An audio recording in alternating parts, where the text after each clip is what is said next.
Welcome, everybody, to the Journeymen Lounge podcast.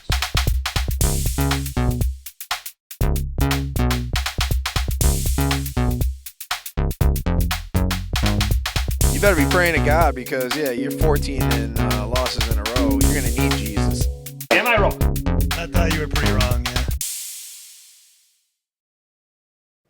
All right.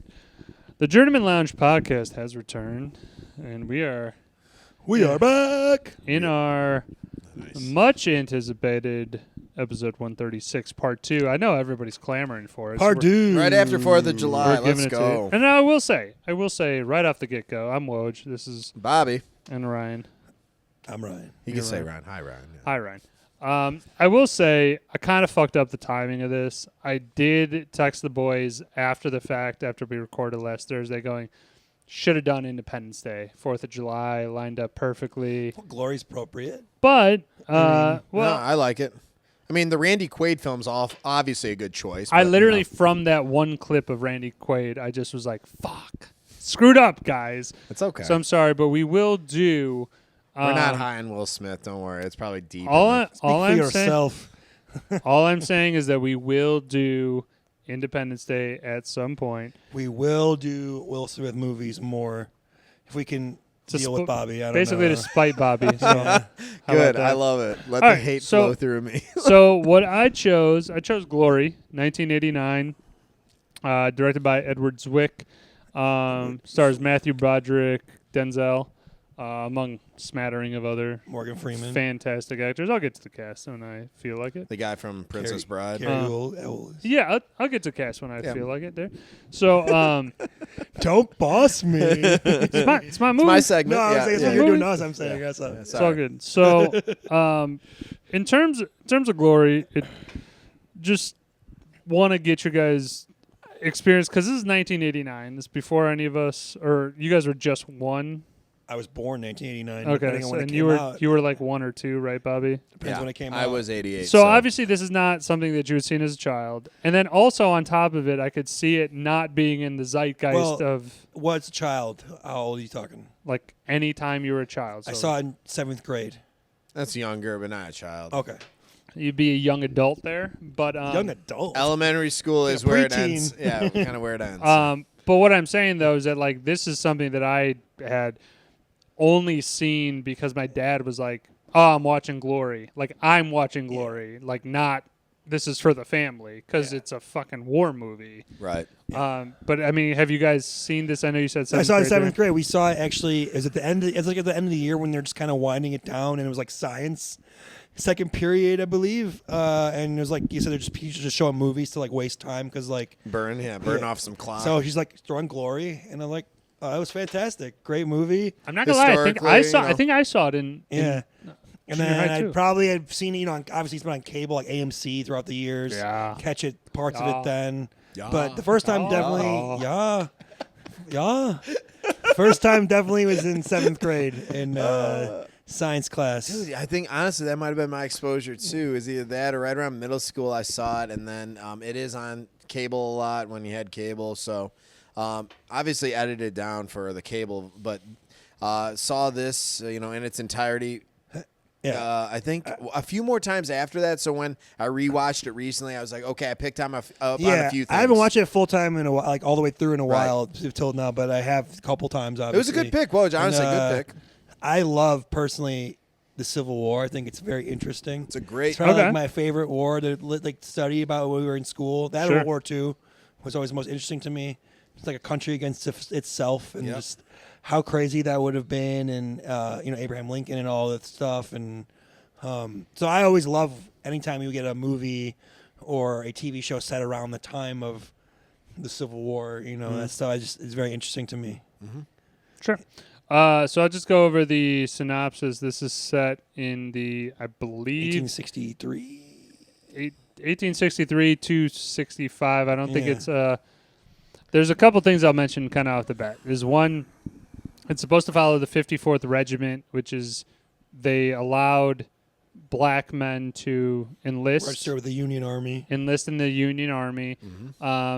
And they, right off the get-go, I just want to mention right here is that the film portrays former slaves, Right. when in reality they were mostly free men that joined up. I think it's and probably enlisted. both, I assume. I'm sure there was. Majority, I'm sure though, there 'cause was it was one, in but they Massachusetts. showed mainly. So besides Thomas, Well, their units they're from Boston, right? A lot of them, or some of them. well, the colonel is from Boston. And Thomas is from Boston.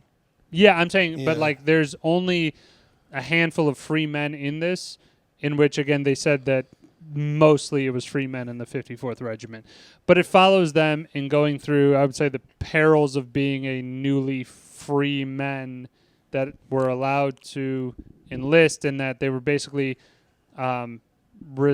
reserved for manual labor, doing bullshit items, and they wanted to fight. They wanted to fight for the country, for their freedom and all this stuff, and Yeah. make sure that that they don't go back to the. Well, they're being treated like second-class citizens, basically, right? Sure. 100%, yeah. Like they were promised a certain wage. They lied about that.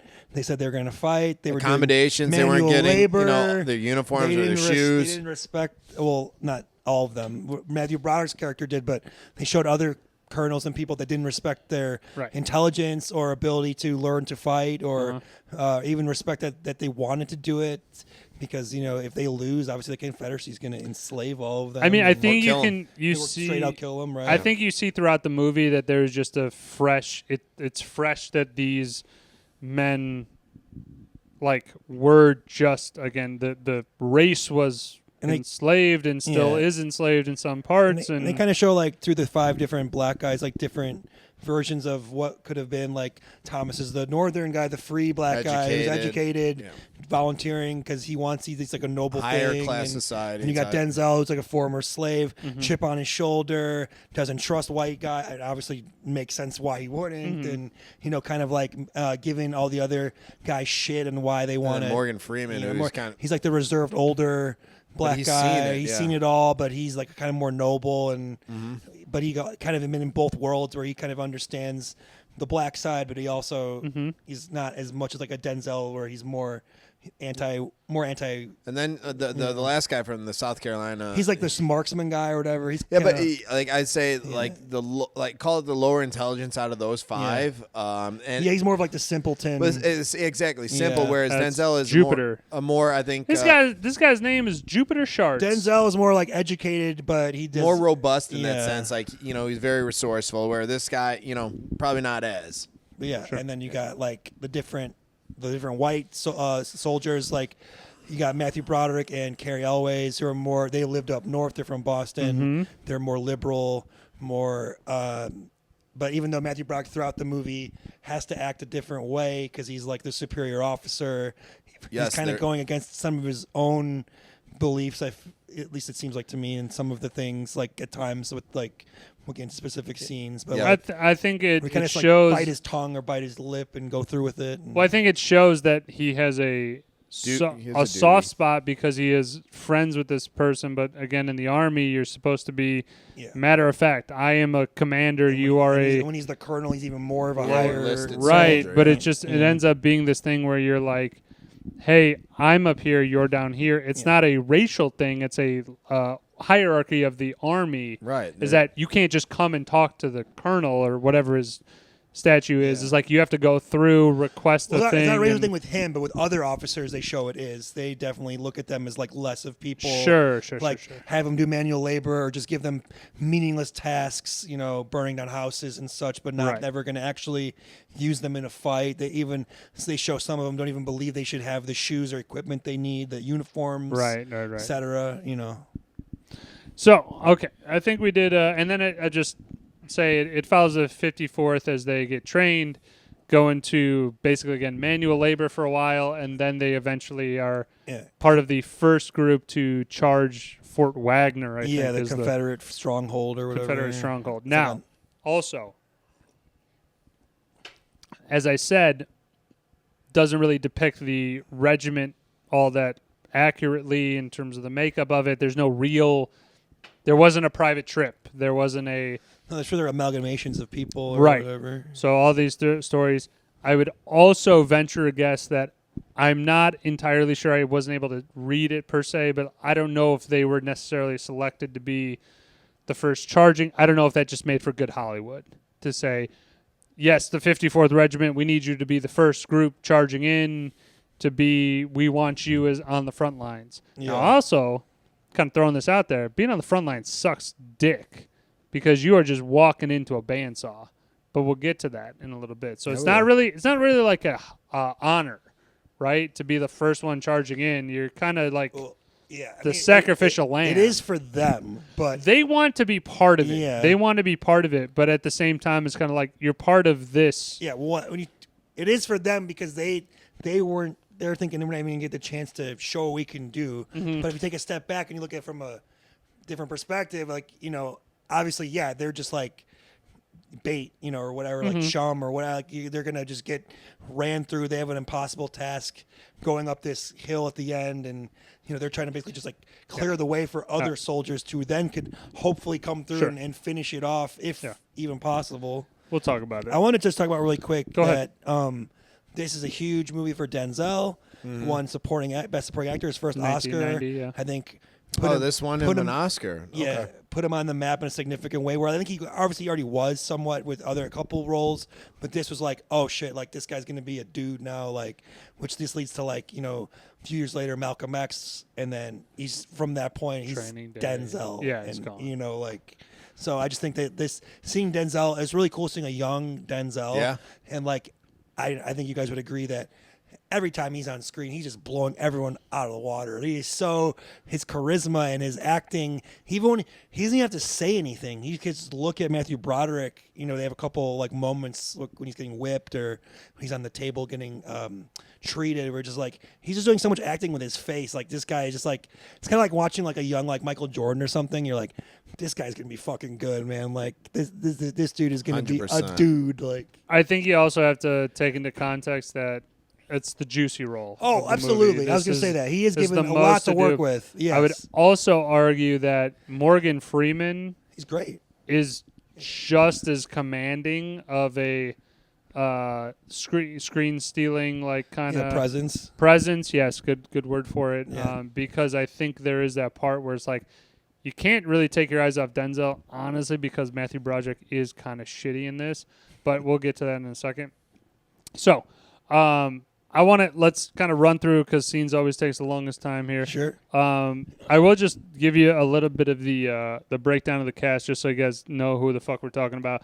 Matthew Broderick, Colonel Gould Shaw. Is it Robert Shaw? Robert Gould Shaw, right. sorry, I forgot a name in there. Denzel, Private Tripp, Carrie Elways, Major Cabot Forbes, Morgan Freeman, Sergeant Major John Rollins, Andre Brower, Corporal Thomas Searles, Richard Rouse, the quartermaster, Gio Santa, and all these other fucking guys or whatever. Okay, so let's get into scenes because I think the general statement I want to make about this movie is that this is a drama. It's through and through. Yeah. Not an action movie. No, it's historical drama. And you really see that in these battle scenes. I mean, the battle scenes are atrocious. What do you mean? Not very well shot, and I understand that the tactics are the tactics. That's how they were back in the day. I think it's more of the fact of like how it looks like it's a reenactment, and I actually read that these were shot during Civil War reenactments, like they used extras. Yeah, I thought it looked pretty good. Not like the best, but I think like it's kind of like you were saying though, like.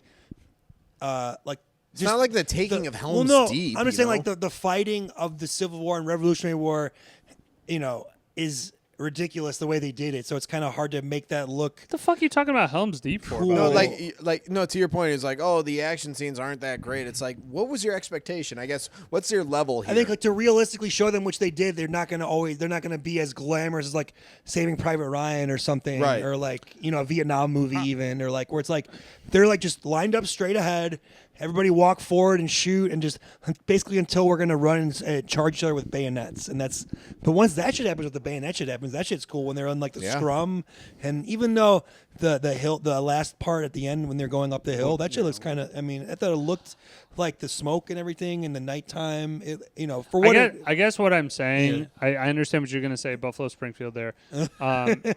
What I key on is I think it's my distaste for the tactics I of agree. Like, yeah. of when they do that. I look at it and go, why? Yeah.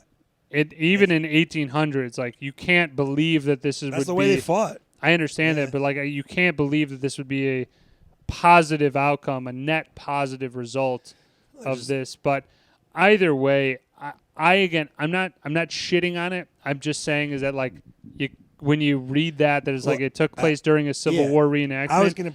I kind of am like that tracks. I was gonna bring up the fighting styles in general, and like more of the picky nits area. Even though it's not a picky nit, but just more of like, damn, I can't believe they actually thought that this was a good idea to fight in this. Like that was the way, right? That was the way they did it, and yeah.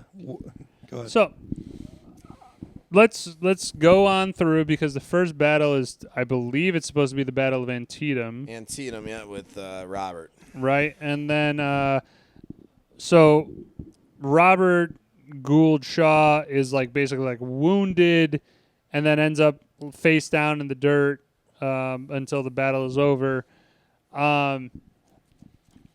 I don't know. Morgan Freeman finds him the next day. Morgan Freeman finds him, and they've got that connection. I just kind of don't understand it. Like, I guess was there such civility? I think that's a funny word. That's the right word. No. Let me finish what I'm going to say. All right, I think it's a funny word to say. Was there such civility in the Civil War that once you went through a battle, that the other side wouldn't go through and say, like, hey, go pick up your dead, pick up your wounded, and take them back? That's how that was? I mean, you said you kind of studied the Civil War. I mean, it's been a minute, but I did. I took a history class about it. I mean, I technically did as well. I don't remember shit, though. Yeah, I mean, like, there's just the fighting styles back in there. They would line up like that, and like, even when they showed in the movie, like they were like retreat. They would, instead of like chasing him down, they were just like, yeah, they were celebrating. It's like, it's weird, like, right? I think it was just the way the rules of war were just different. There was less Rules of engagement, no guerrilla really. fighting really, and not as much. I mean, there was some in the Revolutionary War, like from That's almost exclusively how we gained an edge. Was a right, little bit but I'm of- saying, but not as much in this war. It No, seems like these are more like open fields, and It was more tactical. Yeah, like- I'll say this: it was more tactical. But to one thing that you guys missed is Antietam. That was a long, drawn out thing. It wasn't a single day. So what I think you saw is the next day. They were able to advance only a couple, like maybe 40, 50 yards. That was the new line. So they took care of the soldiers that stayed. They were checking the soldiers that fell behind that line. I think it's kind of showing like that Matthew Broderick's character is like kind of like not what you would think, like not this big, tough, like fearless guy where he's like, he is afraid and like he's young and inexperienced and that's why I think they chose Matthew Broderick, because if you I think put so, too. I think if that you makes put someone sense. who's grizzled, who had some bravado to him, it wouldn't land his. I don't think it would have the right story arc. It's debatable. I think I'm curious though. I do kind of agree with part of that though, like that since it is Matthew Broderick, it does make him seem young and inexperienced, and like it goes with the character somewhat. But there maybe could be other people we'll get to later. We'll that get we to can- When was recasting Ferris Bueller? 86, 3 years earlier. Yeah. So my thing It's would hard for me to be see him in a serious role, honestly. Exactly. it's not even Typecast. it's not even about a serious role. I get where they're trying to put him into this where he is a inexperienced major, corporal, colonel, whatever the fuck his title is. They don't make any sense to me. And then he's trying to basically get this group where they're untrained and trying to do that. I understand the dynamic there. It makes sense. And I think the casting, I understand that. My thing is that with a group like that, I think just army logic a lot of times in my mind, I'm like, where's the army logic in this? Because even in the 1800s, there's a reason we fucking won wars is because like we were the smartest and we were the most tactical. People's logic and knowledge of general things in like war and like for example, medicine. There's no most people die because of the infections from cutting them open with non-treated metals and they dirty, go I wanna- dirty utensils. Yeah. I want to hold that point about the medicine and the Put a pin in that real quick. Sure. I just want to go back to the fact though that I get that it's a Hollywood casting to do this. I very much am curious because you're not going to be able to look back in the annals of history and see, was this Colonel Robert Gould Shaw, was he actually, I'm not going to say it pussy, but like, was he like an inexperienced young guy, or are they completely flipping the script to go, is this like, hey, here's just like a young... Matthew Broderick fits the bill, so like let's just put him in there, and then it makes a good Hollywood story. That's what I don't know. I don't know if this guy was a young guy. If we're going on the story arc itself, he is the son. He was 25 when he died. Okay. So younger guy, yeah, and he was maybe. the son of maybe a mayor or some politician who had an in with the governor. Like part of the Civil War too is there was some prestige, there was some hierarchy that would be bestowed upon you if you did serve, if you became a captain or you became a corporal or colonel, and you're able to walk away from that, having that hey, I served in the war and I was X. Immediately you're already on a politician, you're going to be the next governor or this or that because you've earned your keep. And it was, I think some of the elitists, there's some pride behind it that where they'd send their own sons yeah, my son is, a captain, running the 48th Regiment or something like that. So I totally get that. Yeah. I'm just saying, I didn't know the background of the... 25 when he died. That's sure. young. But so let's flip back, though. I say in any war movie, there's always an infirmary scene. Yep. It's pretty fucking wild. Again, Yeah. exactly as you're talking about. They're That cutting was people intense. open. The guy's People are... getting amputated, and the guy's just screaming in pain. Like asking him to stop, And there's also no morphine at this time. No. It's No not morphine. invented. Bite the so- stick. They're just dropping the saws in just dirty, bloody water and just reusing it, and there's no sense of any of that. The fact that anybody would survive is crazy. I mean, I put that down in my picky nits for sure that we'll get to, but it is wild of the crazy health code things that you're nobody would live here, nobody would survive this, nobody would survive this, blah blah blah. Dysentery and everything, all that shit. That's actually where they say, do you have the guts? Yeah. Honestly, that's because of dysentery and stomach issues. Do you literally have the guts to fight? Which means, hey, you're not shitting your whole world out and you're going to die soon. So, there you go. So, as you get into... I mean, again, there's this first battle. Robert Gould Shaw. That's his Robert name. Goulet. Robert Goulet. Goulet. Goulet. So, Shaw, how I'm going to refer to him now.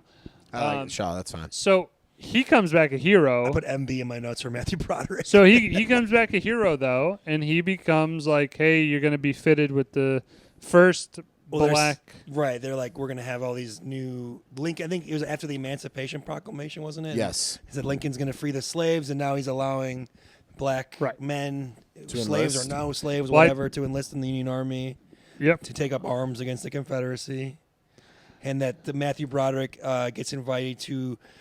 selected to lead one of these units, basically, right? Mm-hmm. Companies. Exactly. Yeah. He was one of the first, yeah. And he's a colonel now. I think he got promoted to colonel because of this. And then Correct. So his effort to an Antietam kind of helped. He brings his friend Carrie Elways, who's major, whatever Andre he said Brower. his name was, along Oh, with Thomas sorry, Searles. And then and then we see their black friend Thomas is a free man in Boston. He's clearly educated, and they grew up together. I assume whether in high school or college or when they were kids. I don't know. They don't go into it, but they have some sort of history together. And they're all good chums. and that he's also going to sign up, right? Because he wants to be a part of it. So. Mm-hmm. So I like the next scene where they kind of are forming the regiment, and it really shows kind of A to Z. They show up, they have no training, they don't know what the fuck is going on. I point to a couple scenes within that of I shouldn't know his name here, Sergeant Mulcahy, The Irish guy? John Finn. Sergeant Major Mulcahy is the Irish guy who's the drill sergeant, I would say, who's Great. basically Loved it. yelling Great. at them, and Great they're casting. Yeah. I mean, I don't have a whole lot of quotes in this, but I do have one where he goes, Jesus, man, do you not know your left from your right? No, sir. No, sir. How many of you don't know your right from your left? Right. Half of them Half raise of them their raising hand. their This hands. is your front. This is your back. This is your right. You're learning, Yeah, boy. he about to step on his Yeah. left. So there's a lot of the drill sergeant, and I think what you were alluding to before, though, is like a lot of people in the Army aren't really jazzed about this new regiment. Right. No, well, yeah, they show. Well, before that, we see them in the tent, like the main leads, right? You got our 5 black leads or 4, whatever. 4 and the deaf the deaf mute kid, the mute kid, The drummer, yeah. and we kind of Mute all kind drummer. of have like a thing, like Denzel says, the cocky guy with a chip on his shoulder, who's capable of doing stuff, but he's attitude isn't great. And then you got Morgan Freeman, the more experienced, a little more wiser, Noble, laid back guy, but also has a backbone. And then you got Thomas, who's like you said, kind of like the Educated, more white black guy, if you will. He's from up north and educated, and kind of Denzel's not vibing with him, busting his balls. I think he calls him Snowflake, I believe. Yeah, Snowflake. Yeah. And Hey, which is Snowflake. great. And then you got the I'm sorry, what's the sharpshooter guy's name? Jupiter Sharts. Jupiter Like the simple Sharts? Southern. I swear to Christ. So Captain Sharts here. No, I'm just kidding. Private Sharts. Private Sharts. Private Sharts. He's kind of the very, like we said, the simpleton, the uneducated, doesn't know his left Has from a- his right. As a stutter. Is a stutter, but he's talented on the gun. We find out later. Sharpshooter. So that's when we kind of meet all them, and then we get to the Irish drill sergeant. Go ahead. No. But I'm just saying, I like the formation. You see the impetus of them not knowing what the fuck is going on, and then there's also a point where like they get the guns, like, and they're like having fun with it. They're Yeah, like, they're all shit, kind oh, psh, psh, psh. And then like guys are like, oh no, I'm dying and stuff like that. And then as you go through it, then you see them kind of get together to be like, now we're actually a unit where Morgan Freeman is not only like the leader of the unit, he ends up getting a stripes for a Later he gets promoted to sergeant. promoted to sergeant. Yeah, so I like that whole scene where you kind of get them young and then kind of find out like how they come together. There's a couple, I would say, before they get the guns, there's a couple of scenes I just wanted to mention. The one important one I would say is that Matthew Broderick's character, Shaw, makes the announcement to all the guys, the black and white guy, Yeah, if everyone. you want to leave that. That Confederacy will say they will kill and torture all black and white soldiers caught in uniform, and if anybody wants to go, now's Sorry, the time. Can I just add in? Yeah. Any black soldier caught will be forced back into slavery. Slavery, and then any white, or Basically, if they're you have gonna- any arms, Any they'll white kill you. white soldier or white They're going to Death. kill you or captain will torture be you, or killed. you're going to be a Yeah. slave. It's not going to be good. So you can leave now or forever hold your peace, basically. And the next morning he comes back out, and they're all And he's still like, how many do we there. have? Yeah. He's like, nobody left, and they're all like ready Yeah. to go and showing like how much they want Solidarity, this yeah. and like this is important to them, and like a lot of a stereotype that the other white Union soldiers are like, oh, how many did you lose? I heard that we're losing so many a day. He's like, actually, we haven't lost any. Everyone stayed, and Deserters, yeah. and then also there's a quick part where they're doing like when they're doing the stabbing drill, and then the Irish guy's kind of being hard on Thomas, and then Yeah. Matthew Broderick's like, hey man, maybe you shouldn't. He's like, is he your friend? He's like, Oh, yeah, can well, I get I like you with that. the This is quote? great dialogue, yeah. The boy's your friend? Yes, we grew up together. Let him grow up some more. right. Fantastic quote. So which kind of like shapes Matthew Broderick for a little bit of the movie, where maybe he might have been hesitant about some things or this or that, but now he's kind of having to. But I understand. I'll say this: the drill sergeant really shoving reality down their throat is like, guys, I'm preparing them for battle. I'm not here to, hey, we're gonna try to get there together. He's like, no, that's not how it is gonna be out there. So, and as Denzel would say in Remember the Titans, he may be a mean cuss, but he's a mean cuss to everyone. right, He was like, exactly. There was no special treatment. Yeah. I think that's the beauty of it, is that you do see it's like it's not racially motivated. It's not. It's the fact that like you do need to get into like a unit. You need to be able to fight together and be, these are like basic things, marching in line, Right. doing all this stuff. And when he definitely picks on Thomas Searles, Because he's the weakest out of all of them. he ends up being like, again, like he is a posh kind of free man Posh, I like that. that ends up needing the most thing, and then you kind of see Yeah. it pay off at the end there. And then I was gonna say too, when they hand out the rifles, we find out Sharts his marksman. He's just like shooting beer bottles like Will, and Squirrel hunting, right? everybody's all impressed. But then Matthew Broderick kind of becomes a hard ass. He's like, load the weapon, load it faster, and he starts shooting the rifle near his head. Handgun. Yeah, Come on, he's like a good pistol. soldier should be able to get off 3 shots in 1 minute, and he can barely get off like 1 as he's doing it. So I would say that scene though, it gives me a little bit more respect of Matthew Broderick's character. Is when he's doing that, a lot of people I think look at it going, "Wow, what a dickhead! You're doing this or whatever." But I'm like, I appreciated this scene. That's absolutely going to be how war is. Is that you have no time to think. You have to be. You got to react. On your you got to shit, be quick. and you're going to have people trying to kill you. Oh yeah, dude. It's it's a different situation. It's a harsh reality. That's what I'll say. It's a harsh reality. They have a similar scene in the Walking Dead. This character, I don't know if you guys watch The Walking Dead or not. Yeah, we've seen it. I watched one episode. Andrea was a good Really? shot, right? She's just hitting all these easy, still moving targets. But then when they have a moving target, she starts trying to hit him. He's like, "Well, what are you going to do when the walker comes? He's not going to stand still for you. You got to, you got to be able to react under pressure and, do shit and like lock in or whatever. Lock it up." I actually, to Woj's point, I think this is a big character arc for him. It's you start to see him kind of embrace his role in this regiment as corporal or what is a colonel. And he's like, guys, like I've seen the horrors of war. I want you to be prepared. And you say the horrors of war? Horrors of war. Do I always say that wrong? Okay. You always say whores. There's a lot of whores. The horrors of war. She was a whore. She was a whore. No, but he Roxy, you were a good whore. You were a good whore. No, but he's seen the bloody, the negativity and just the peril that war creates, and he's like, I'm not going to create a bunch of soft people because if they don't look good, they don't operate well, that's a poor reflection on him. He's like, I think that was a big turning point for him because, and no offense, you needed someone like Matthew Broderick because if you went with someone more grizzled, more hardened, it's like you're not going to get that arc. He already started up here. I guess that's the one thing that I appreciated with the casting. Not to say I wouldn't find someone else. I'm just saying I appreciated that. I would disagree in that like the arc of Matthew Broderick in this, like he doesn't really have, like he experiences war, yes, but I feel like when he does that one scene with Sharts, Jupiter Sharts, great name, I find it more of just like this is what a colonel should do. It's not anything crazy out of the box or whatever. Throughout it, I just think that his soft demeanor is just not the right. Again, this may be exactly how he is in real life or was in real life.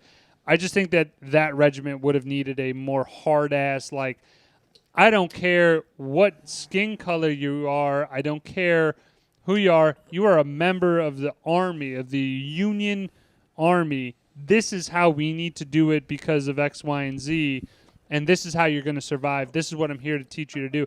I think that would have resonated more to kind of get a visceral reaction of maybe some headbutting at first, and then eventually, because there is an arc where Matthew Broderick then kind of breaks through and he talks to Morgan Freeman's character of like, I need your help. I need to know what do the men need and stuff like that.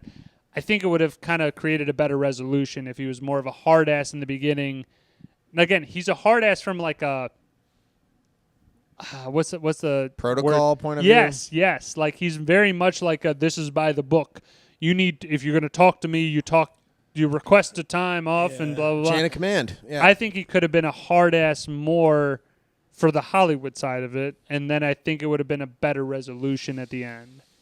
But let's get into. Are we doing scenes?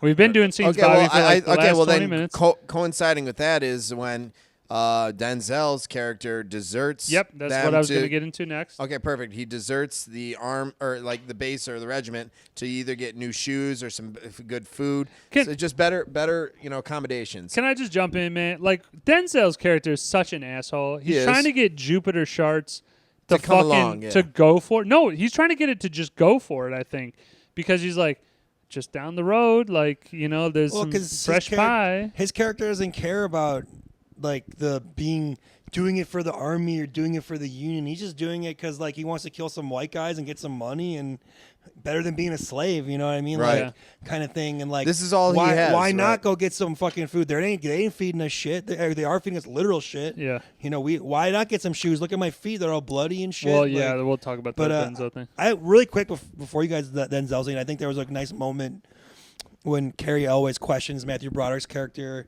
about how he's treating the black soldiers and Sure. if she's being too hard on them or why he's like treat them like men or whatever, and then he's like, well, we have to get them ready and we have to groom them, and I'm their superior officer, like I can't be. I think that's a good contrast of like Carrie Elwes' character and his character, Right, kind of like, and they're friends, so it's like. But he eventually like doesn't turn on him, but he's like, "You're not doing enough of your job." Like, so I kind of like I think that adds to a little bit more of his arc. He's like, they would be ready if you would push him. I was gonna say, but it comes back into this scene, which Right. you guys are talking about with Denzel. He gets caught deserting or whatever, and then he gets Flogged. ordered to be whipped. He gets flogged, yeah. Well, the Irish guy's gonna do it, and then Carrie always like no, Like, and then Matthew Broderick's like, don't ever in front of the men disrespect me or question my authority. But he's right in the chain of command. yeah. Guess what? If I say something, you nod along and say thank you, very, sir. Very interesting that they use He the was a term whip, and- use the term flogged instead of whipped. yeah. Very Same interesting. thing, but But like, and then I would have liked though, in that part, because after this scene, to me, it's clear that Matthew Broderick starts to turn his character, where he's like, kind of like, even though I need to be, the guy in charge, that certain things I should treat them a little more respectfully, a little better, maybe I can, because like I would have liked in this scene. After he started whipping Denzel, he whipped him like 20 times. It was a lot of times, by the way. And at some point, he was like, "That's enough," or like, "Stop it!" And you could kind of see in his face that it was like he, even though he has to do it, it's like killing him to do this to Denzel, Sure. or like, that's enough, or like it's something where I think it would have been better for his character turn after that. Made it more believable, not believable, but I actually appreciate You know that what he. I'm saying? I appreciate that he didn't. you like it more. Than I liked it more because it showed him. Well, It showed him like in a sense like this is something that's necessary. I don't appreciate what's happening, but it needs to be clear that anyone who tries to pull this shit, they're gonna get the same treatment. Doesn't matter. No, I mean, I if guess. sorry, go ahead, Ron. I was just. Go I think it ahead. would lend better to his character turn, though, which happens like kind of after, where it's like I would believe that now that he would do this, because if he didn't care then, why is he going to care later? I guess kind of like he kind of seemed like to change his tune, not out of the blue, but like a little more not like smoothly as it could have been. I guess I don't know. And I will say that scene too. Great stare down between Denzel and Matthew Broderick. Oh, that's what I was doing gonna, all the acting. With That's what won him the Oscar. Yeah. Guaranteed. This is what I was going to mention is that, like, in terms of arc, I mean, this is where Denzel really start to empathize with his situation. Yeah. But mainly when he takes his shirt off and you see all of the other lashings and Yeah, whips his back, and his, so, like, his stories to tell. You kind of see. It's like I would say it's like one of those things that you can literally see and you understand the past of the character, and I think they do that. Like, again, it's very easy to do in this kind of type of situation, but I think it's very important to the story that you're like, again, you're flogging this man because of X, Y, and Z. And again, I'll talk about it in Picking Nits and all that stuff. But I just think in general, this is where kind of it flips for me, in which I think Matthew Broderick, up until this point, I'm like, oh, I'm waiting for Matthew Broderick to be like the leading man and to make me feel a certain way about, oh, I can understand their plight and all that shit. This is exactly where it flips. And I'm like, well, Team Denzel. I mean, I'm always Team Denzel, Right, don't we get all me are. wrong. We love But Denzel. I'm saying right here, it's like the flipping of like, oh, shit, Denzel's doing some acting. Everybody get the fuck I mean, back. he's blowing everyone off the screen. He's so Absolutely. good. Like, he's like insanely good. Just like the charisma and the believability and like Even that tear though, because he wasn't feeling pain anymore. It was just like it was Yeah. absolute betrayal. He in his eyes. never breaks stare the Yeah. whole time. It's just so good. Like, I mean, as good as Morgan Freeman is, again, Denzel Right. is Denzel stole it. unbelievable. Denzel stole it. We'll be honest. I mean, he's the greatest, one of the greatest. I think he's the greatest black actor, but I think he's one of the greatest actors, period, Yes, of all absolutely. time. right. Like, Yeah. You don't even have to put that moniker. He's- right. Like, for sure, of one, and then possibly of anyone, like, ever. So depth. Yeah. Sure. All right. And then you go from the deserter scene into like the solidarity of pay type of shit where they're getting paid.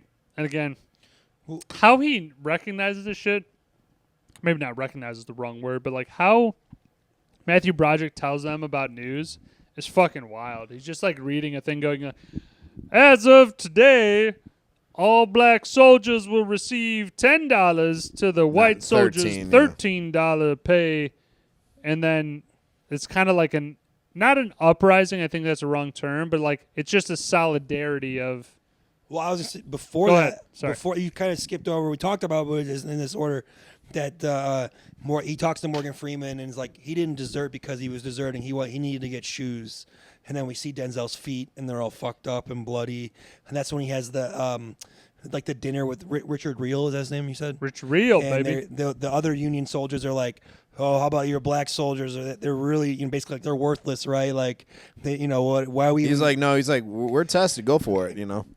Excuse me. He's the one in charge of the supplies. Oh, yeah, the And Quartermaster. Matthew Broderick has been asking for like 7,000 pairs of shoes or whatever. To 700 chairs. and he hasn't received them. Chairs. Shoes. Shoes Sorry. and socks and Shoes Yeah, I and- don't need a place to and sit. chairs. well, No, then he shoes sees and socks. once he sees Denzel's feet and why he ran away. Then he goes back to their office and he starts trashing the place. Like, oh, I'm getting the these. shoes Yeah, here. you better. Well, yeah. can I Well, also just point out going like that full mafia on him. again the entire movie, there is a large portion of Union soldiers, which may or may not be true, but they were not on board with a No. black regiment. No, yeah. In which they deliberately tried to withhold supplies, and you see in later scenes the other colonels and things like that were like, well, these men are going to be doing manual labor and they're going to be doing this type of shit, not fighting in the actual war. It does a good job of showing like just because you're in the Union Army doesn't mean you're necessarily not a racist or not a good. Well, I mean, you have not a Andrew bad Johnson who had the person. 3/5 comp. Like, it's like they were still treated as second-class citizens. Period.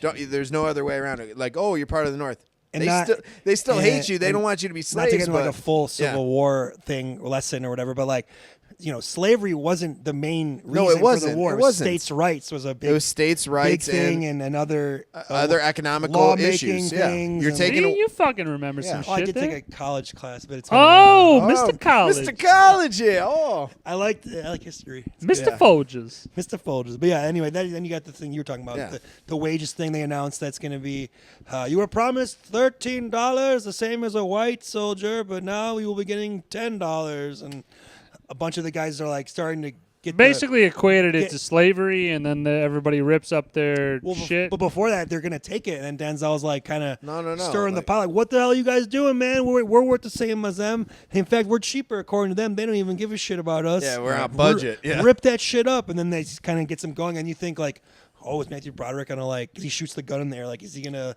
come down on him? What's gonna happen? And he's in solidarity with them. Like, well, until you get it, we're not gonna take the money either. None of us. Which I'm sure the rest of his people may not have agreed with everybody, but some, were cool with it. Obviously. I'm also sure Matthew Broderick was just fine. Yeah, He well, didn't his need family to- was Right, loaded, I was going to say yeah. there's certain things that, but you could appreciate he didn't make it a thing But where he's he's like, he's getting closer with the men. He's showing them that like he respects them and like. and didn't the shoes happen? Is it after this? That was or- before that. Okay, well, So he yeah, got him the shoes. and the now he's with them. socks, Now yeah. he's with them on the money thing. So they're kind of starting to gel. And then actually, You this is know. the same scene where they get their uniforms. They said, Yeah, and then he hands them right after that the blue unis. Which I And, thought they was- and also, I'll just say a through line of the movie was Jupiter Sharts was like, can't wait to get that blue uniform. Like, this is how I know I'm, part of this thing or whatever. And Denzel, Private Trip, it's like, were you paying attention? is like, you're not getting no blue uniform, man. Like, they're fucking with you. yeah, Like, you you're think we're gonna really get going a- to see action? Which I actually thought was kind of funny because when you see the other Major's army, his name is fuck, I don't have his name down here. God damn it. I know who you're talking about though. The other super racist, the Georgia, the guy who makes them colonel. burn the mansions down. burn the mansions or general, down. yeah. All of his soldiers are wearing like red pants. Yeah, and they're like a different white shirt or something like that. Yes. So I'm they're not donning the blue. Yeah. But I'm saying like that's a thing where they're like, hey, we want to wear the blue. It's a signification of unity. You're part unity, of and we're part of the team. cause and all that shit. So yes, you get all these steps leading up to them being kind of a unified front, and then guess what happens? Get kicked back down again. They're doing manual labor. They're getting dragged through. Okay, you guys do this bullshit, and then they get linked up again with this major, which. No, I gotta find his fucking... That was a powerful scene though when he shoots his own guy and he's like his own take on his soldiers. I got the order as after we did the check thing, the money, wages. It's Morgan Freeman's promoted to sergeant, which is cool and like a big honor for him. And Kara always gives him the stripes, which is cool. And then you got we meet they're at like a dinner party at night, and then so it's like, oh, you're gonna be working with Commander whatever, the guy with the red pants army guy. Yeah. And they're like, and then he's like talking to Matthew Broderick about his views about the black soldiers. And all right, you got Colonel James Montgomery. Montgomery, there Cliff it is. DeYoung. He grew up in Kentucky, so it comes more natural to him. And a fellow from Boston like yourself is probably harder to deal with them. And he's basically like, his philosophy on the black soldiers is like, treat them like children, basically, like just give them a task, keep them on point, and I just also mentioned we're not going to do it on the podcast, but a lot of racial terms. And, well, as there would be in 1863, right. Of course. But what I'm saying though is that kind of perpetuates what his feelings are, is that he calls them some names.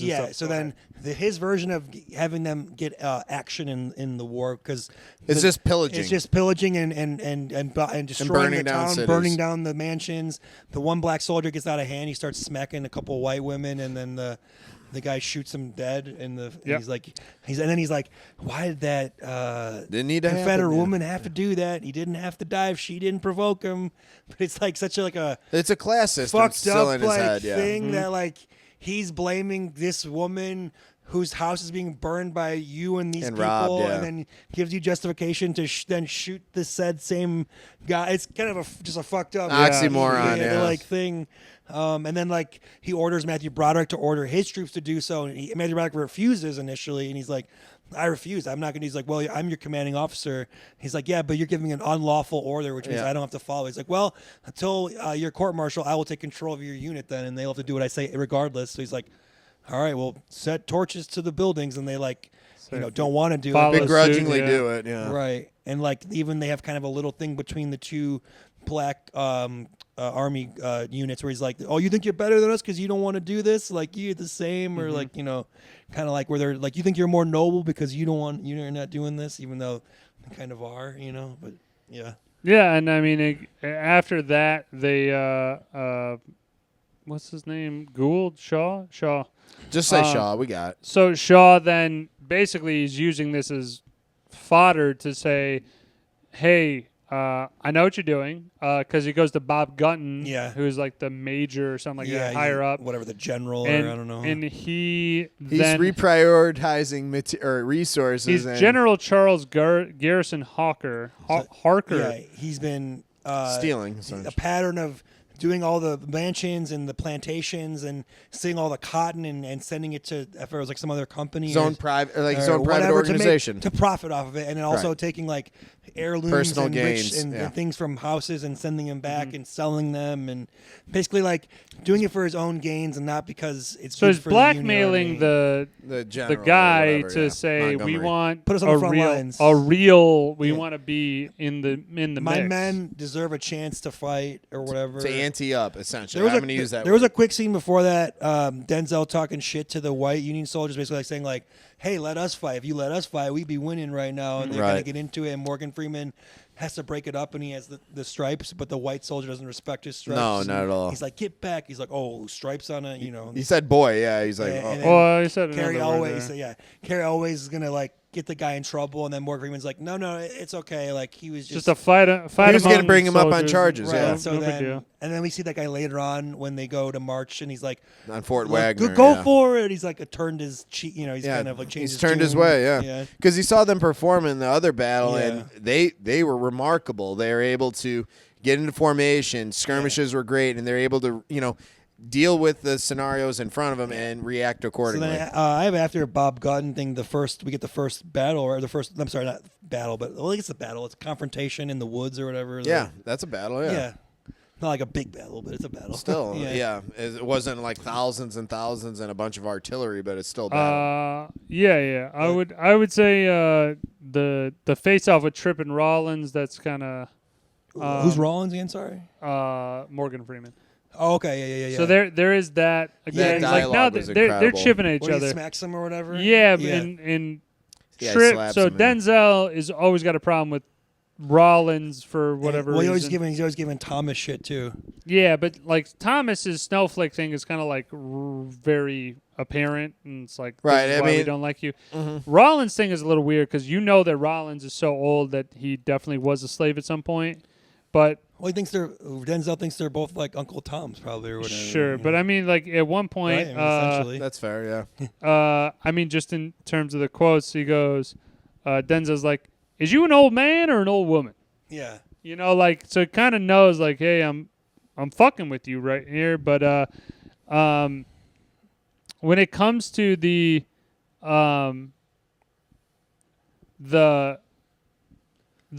scene of like them two facing off, I mean, these are two of the greatest actors of our generation. Yes. Maybe not even our generation, but the generation before. And that is, again, I hate to shit on Matthew Broderick, but like that's where the juice is of the movie. Is Yes. The interaction between those soldiers yeah, for dude. sure, not Matthew Broderick, who's the lead. Yeah. So it ends up being that reaction, and then into they're like, now we're on the front lines. We got this fight in the woods where like Confederate soldiers trying to like run up on them, and then just chaos. Well, they're doing the line shooting, which is like the style of those wars, and then They kind of regress because that was the traditional fire, battle. Yeah. and then they think they've won. They're like, oh, they're leaving, but It's then a false they come retreat, back yeah. with more reinforcements, Cavalry, and they yeah. start doing it again. But then eventually just like a brouhaha where they just like run at it. Fuck A the bullets. brouhaha. Fuck the bullets. Let's go. Oh, with the bayonets, let's bayonets go. and knives, and it's just chaos. And Denzel is like, now it's my time to shine. I'm using this fucking rifle as a baseball bat, and I'm kicking ass right now. I'm stabbing people, No, but- smacking them with it. Yeah. That's the reality. You don't have time to I'm reload. saying You gotta. He was made for it. I'm saying he was doing work. He was Yeah. ready. And then he almost gets killed, but Thomas saves him. He Saves him, stabs yeah. the guy before Denzel gets stabbed. Yeah. And that's when I think Denzel's finally like, oh shit. And I gotta that's a respect bonding Thomas. moment Right. with them. Yeah. Thomas got shot in the arm. He's wounded, and at the end of it, he tells, he makes Shaw. Robert, Shaw, yeah. Robert, promise me you will not send me home. You will not send me back or whatever. to Boston. Yeah. He really wants to, be tough. See this and, through, yeah. Like they're part of something, and he's finally like, So they got like a mini victory or a victory there or whatever. I think it's the biggest They the high is the victory high for them. to this point is that they repelled the Confederate Army. Yeah. and they Well, they performed showed well. them that yeah. they were competent to. They got a chance to fight, which they wanted. Yeah. They succeeded. They were successful. They didn't back down. Right. Held their own, and now they've got one under their belt, so they know what to expect next time a little bit more. So Yeah, you earned your stripes. That Yeah. was it. That was your chance. and now you're earning respect Sure. from other people. So then from there, you get kind of into this little bit of a lull where Matthew Broderick Shaw is fighting for. He goes to J.O. Sanders, who is.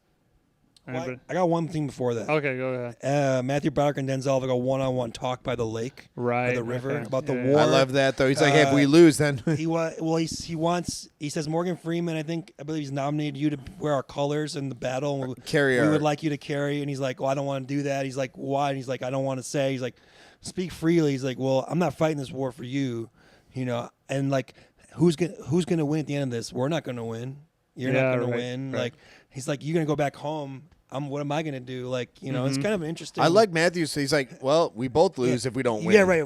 If they win, nobody wins. Yeah, right? exactly. So, nobody wins. But it was an interesting it was a good dialogue. I think. And between the two leads, I guess Matthew Broderick's the lead and Denzel got supporting, but whatever.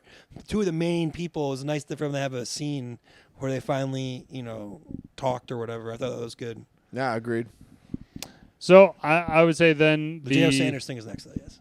Yeah, the point where they're at Fort Wagner on the beach, and then they're maybe not right there, but they're talking like around the corner or something. They're talking about it and like who is going to lead the charge, and Matthew Broderick basically the 54th will do it. Volunteers yeah. them. J.O. Sanders is like, are you sure they're not too tired and they're not going to? Yeah, 2 days. Well, like 2 days, yeah, rest. He's like, well, sometimes being tired in war doesn't matter. We want it, or something to that effect. Like, it's character. They don't care about getting enough rest. Yeah. So they volunteer. They lead the charge. It's like the biggest climax of the film. They got the. Oh, before there's the campfire singing though. Sorry, that was a good right. scene too. Oh my Lord, Lord. I would Lord, imagine Lord. this is you guys said. Somebody said before why Denzel won the Oscar. This is why Denzel won the Oscar. His little speech in there. Everybody gets a moment to shine. Right after Morgan Freeman. Even Sharts gets a little talk in there. I think Morgan had a better speech than. Yeah. But I'm just saying, though, is like he gets that speech, and then you kind of see the resolution in the battle of. I'll just walk you guys through the battle real quick. So he goes. Everybody's marching. Drummers and all that on the beach. All the drummers peel out because they're like, "Hey, you're gonna die if you fucking are here." Yeah, we're not sending you in with the rest. And so, start with a slow march as you normally would, and then as you're in cannon range, you start picking it up double time. They go, and I'll talk about it in picking this more, but they go across the beach, then up the hill, then over the hill. And then they're still in the fucking shit because you go over the one hill, then you're into like this water with spikes and shit like that. Dead man's land, essentially. Yeah. And they did say no one took it eventually. And they're still getting fired upon. Then they go up a hill. And there's like cannons and artillery and everything. In the process of this, you got Matthew Broderick getting fucking annihilated instantly. You have he takes and Denzel goes right after. You have Denzel going to grab the flag, gets shot up, and he goes down right next to Broderick. You got Thomas Andre Brower. Yeah, he's going nuts. He's doing work. Yeah, but then eventually he gets stabbed from behind. Gets stabbed from behind, and Morgan Freeman. He makes it. Stabs a guy. But he makes it through, and he's running towards, and that's when they turn the cannons on. Well, then they all get through. Carrie always uses the sword, and then the cannon just aims right at him, and they're just we're dead. Grape shot. Sure. And so smoke clears, and then basically you see them bodies, dead bodies. They thrown into a ditch. Throwing into the ditch. One's Matthew Broderick's, and Denzel's thrown next to him. Yeah. Like it's like a theatrical, words on the screen appear. Like credits, not credits, but aftermath report of like what really happened. What really happened. So no one ended up taking this stronghold. They lost over 50% of their unit. Obviously, they won the war, but not here. And it's like showcasing like this specific element of the war and.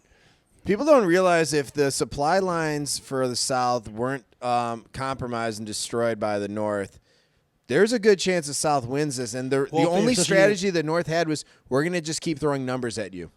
Wasn't like either England or France going to help the South out? Wasn't England or something? Okay. I mean, France, England was France a helped little us out salty against from the England. Revolutionary War. England helped by trying to provide. You know what? We got to check our textbook. I think one of them was going to. I think the British were going to work with the Confederacy to, like, take. Right. There was different types of alliances forming, but the reality is, I think having just. There's a few wars even before this. We had the Revolutionary War, but then we had even the War of 1812. Right. Yeah. So there was a lot of. Yeah, England's still pissed at the U.S. in general. I'm not sure if they sided one way or the other, but the South would be more sympathetic for them, I suppose. Yeah. Because that was their major exporter, was cotton to England. Exactly. So you're right. There might have been some assistance or resource. Yeah. So we'll They see. probably I give think him they were a some little of the- salty. I think they probably about- would have gave him some of the territory back in Right, the north. or exactly, like, whatever, hey. yeah. Probably a little salty about us kicking their ass. But in I the mean, Revolutionary for what War. it's worth, the whole march to the sea, all they had was numbers and destroying supply lines. And hey, we lost 40,000. They lost 20. Well, technically, 20 to them hurts more than our 40. We're gonna throw 40 more at them. They could have used some Navy backup there to like trap them in or something. Like Right. We'll talk. The we'll Navy talk, was we'll still talk- in its very preliminary. Let's talk about Yeah. tactics in the picking Yeah, yeah. it section, but that's basically the story of the That's scenes. Yeah, that's glory. Yep. Yeah, Yeah, we're going into an actual. Like, Let's do real quick. Let's go into cinematic shots. I think there is a quite good a few. amount here. One of the first ones in the first Battle of Antietam, guy's head gets blown fucking clean off. Just like That's just probably fucking accurate. You Like take a little balloon pop. Terrible practical effects, but I think it looked good still. What else you guys got? well, anything in the final battle with the nighttime march to the fort, charging up the hill, like Sure. crawling up there. That whole smoke sequence and- was great, yeah. anything from there, I think. Obviously, I think when the bodies were thrown together, the final scene. Yeah, call where that the a body theat- just kind of he was Colonel Shaw, but now he's just a dead body. Just Yeah, but you rolling got in. him and Yeah. Denzel thrown together. Yeah. But I liked. I guess I like the scene between him and his corporal, the dude from Carrie Elwes? Elwes. Carrie Major? Elwes. Yeah, from Princess Bride. Is that really how you say his name? Elwes? Yeah, Oh shit. I liked I their believe so. I liked their dialogue, and actually before he even came on, they have him sitting outside of that diplomat's house or like the governor's house, and he's like, "You really doing this?" Like he looks kind of disheveled, kind of drunk. So for me, that was kind of a theatrical of like, all right, I guess I'm in this with you. Like let's roll. So Yeah, I don't know. For me, that hit. Woj. I got the teardrop from Denzel. Yeah, Ooh, I mean, yeah, of the course. stare down. That's good. One The teardrop. whole back and forth. Yeah, So it's honestly it's like again it's a gripping moment where I go, holy that's like when they had shit. the Oscars. They're probably like, and nominated for best supporting Denzel. They probably showed that. Yeah. Like, just the tear, just him staring. I mean, Would- that's a it would powerful make- scene. It would make sense. So good. to be that one. I mean, aside from that, again, I think it was too kind of like on the nose, but like there was that one point when they're throwing the bodies into the grave, you throw Colonel Shaw, Yeah. and then you literally throw Denzel. Private Tripp right Yeah. next to him. It's like you're buried together, Well, you're yeah, it's equal like- type right. of deal. Like you may think you're better than him, but at the end of the day, you both ended up worm food. yeah, You are the same now. right. All right, so let's get into cast and others. What specifically? I mean, I ran through Recasting? the cast a little Okay. bit before, but I mean, I can't believe there's not really you can't really say that there's a scene stealing performance It's Denzel. other than like a Denzel or a Morgan Freeman. I mean, they're the greatest actors of all time. I think Andre so- Bauer's really good. I think I think even the drill sergeant. I think the drill sergeant the fucking drill kills sergeant's great. I think Carrie Elwes is pretty good. it. Carrie L. Yeah. There's a lot of I different think those. performances. Obviously, Denzel's like number one. I mean, Morgan I think Freeman, I probably think it's number 1A, two. 1B, and then the And rest of it. If I had to pick honestly. like outside of Morgan Freeman, like S tier and then A outside tier, of yeah. Morgan Freeman and Sure. Denzel, I got the Irish drill sergeant guy. That guy's okay, I think he does a fucking he's great he job. just nails his role, or is like okay. he nails it. I believe him. He's very good. I got you there. Let's go into that guy. I got 4. Go ahead. Okay. Richard Reel, obviously, right? Guy Yeah. from Fugitive. Yes. All many Space. thing, Office Space. Well, sometimes. Well, sometimes. you got Hector Salamanca as one of the soldiers in Mark there. Margolis. Learn his fucking name. Hector Salamanca. God damn it. Oh my God! Yeah, he's in it. No shit. Yeah. I don't know. Do we consider Bob Gunn that guy or no? Bob Gunn is because He's he's in the, Shawshank. he's and the warden Daredevil, from the he's, show. he's the warden from Shawshank, In but nobody 24. ever knows his fucking name. So I'm gonna put him in there. I'll say that guy for sure. J.O. Sanders. I don't know. He kind of like that yeah, guy. baby. Yeah, I knew he was gonna He's in, jump on a that. couple Let's episodes of go. Roseanne. What He's the Dan's fuck friend. is his He's name? in JFK. Angels in the Outfield. A lot of like late '80s, early '90s stuff. He's also the asshole announcer in Little Big League, I believe. No. Angels in the Outfield. Angels in the man. Outfield. That was it. Sorry, I always mix those up. Angels in the Outfield. You're right. Yeah. That's those are the 4 I had. I agree. I think that's a great list. Yeah. What's his fucking name? Just fucking name. I knew he was gonna flip on that last one. I was like, here comes Woj. In a good way, though. I knew he was gonna be like, snap Why don't off. they have J.O. Saunders? Saunders. Geo Sanders. Sorry. Saunders. I bet you say aunt, don't you, instead of Ranch Wilder. Ranch Wilder. It's a great name. Sorry. I also have Ethan Phillips. Ethan Phillips. He's been in a bunch of stuff, but this is a true that guy because you wouldn't fucking know. That name doesn't ring a bell, yeah. Let's see. What do we got? Ethan Phillips. You want to finish the thought, though, or you're still researching? Who is Ethan Phillips? Let's see. Let's see. Pierre Man on this. I know Ethan Hunt. You can't tell one. for an instant. Good Ethan. Ethan Lean Hawke, on Ethan me. Hunt. He's in some shit. Okay, let's just say he's in some shit. Lean on Moving on. me. Recasting? Recasting. I got one. I have some thoughts. Yeah, I got a bit of a problem with this one. Let's hear your thoughts. And then I got a lot of people a lot of roles that you could recast. Matthew Broderick, let's start Let's there. just start there. I just didn't have a whole lot of names to fill it, so I'm gonna let you guys go. I Yeah, gotta I take a have med one. squeeze. If we're going to do Matthew All Broderick, right, why don't you guys go? I only got one. Yeah. Ty Burrell for Matthew Broderick. Oh, you're saying like if we made it now? No, I'm saying Ty Burrell was young enough he could have played that in '89. Is he? I think so. I think he could have pulled it off. Let's Like pull- he was like a teenager. All right, look it up. But he's supposed to be a young man at this. So, like, Ty Burrell in '89, how old was he? I'm saying Well, he made it in '88, but he'd been All like right, well- he'd been like 21. So Perfect. I guess yeah. I thought Ty Burrell. I don't know if he was acting then or not. No, but if, You know. if I think with his portrayal in Black Hawk Down sometime like later, obviously like a decade later, but I thought he would have been a great persona for this type of union.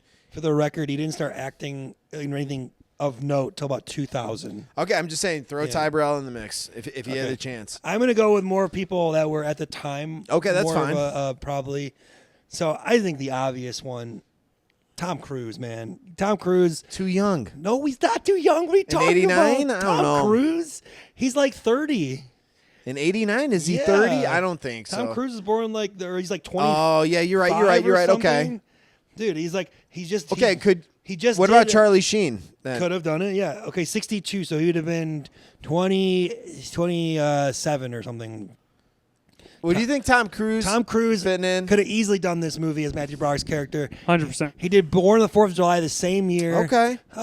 He was in. I'm not saying it's a bad. I just want to make sure the age was about And this right. is like Tom Cruise could also, I think, play it well where he can play the not overconfident or not scared, over dictating guy in the beginning like Broderick, but by the end you believe him as a soldier who's capable Okay. of these things, Right. and he can be vulnerable in the beginning, but also have the charisma and the leadership by the end of it. Do you think Rob Lowe could do it or no? Or do you guys not sign off on him? I don't think he's good enough of an actor to do it. Okay, really. fair enough. I think also, I mean, he didn't do movies like this at this time, but later on he would.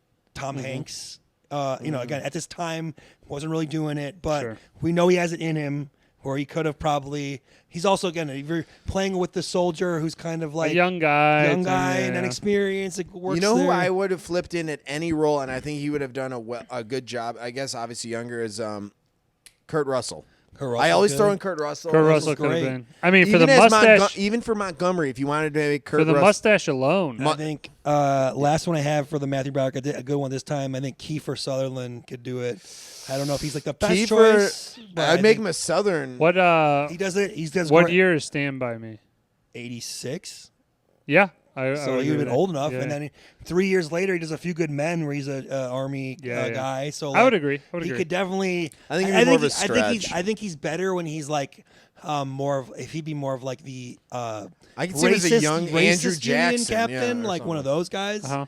Like he plays kind of in A Few Good Men and other things, but I think he could have because he could get like stern, but like also like can be believable. It could be good. Like he's like Jack Bauer. Obviously, he's got some. That's later, but still. Sure. Woj, do you have any other? Yeah, so I actually thought of one right now. The governor and his father were just kind of no-name guys or whatever. I just thought about it.